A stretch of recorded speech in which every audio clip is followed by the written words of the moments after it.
Hello everyone! Today we're playing the very popular Palworld. It has been boosted in popularity again with the Tides of Terraria update. The good old charming game that everybody loved back in 2011. Where people stated, dude, this is just 2D Minecraft.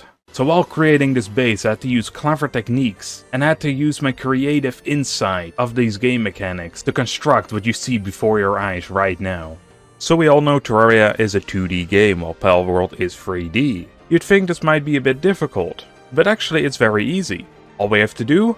Remove one of the walls. And this actually helps out with the larger pals, as they can perform actions inside the base and not get stuck. However, there are going to be some challenges. For example, stairs are a full tile wide, so we cannot use those. Instead, I'm thinking of using shelves that we can walk up on. To keep things simple, I'll be making a 2-story base with a stone foundation, wooden walls and a Japanese back wall to give it a bit of a pop.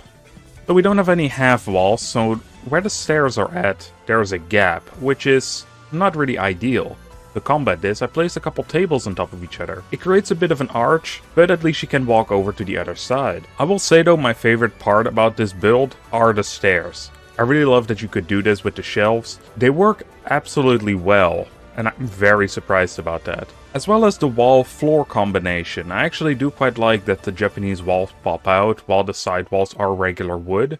It just gives it a very unique vibe that I think we can only do in 2D. And while this idea sounds very weird, I think it's important to experiment, as I wouldn't have done any of it if it wasn't for this build.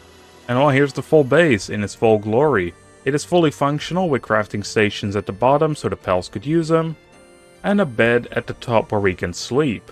Overall, I'm very happy with how it turned out, and it was a fun challenge, especially that overarching part where the stairs are. So with that, if you have any Terraria-inspired builds yourself, leave in the comments what you did. And you could suggest other building ideas, but I'll probably not do them. Unless it sounds really fun.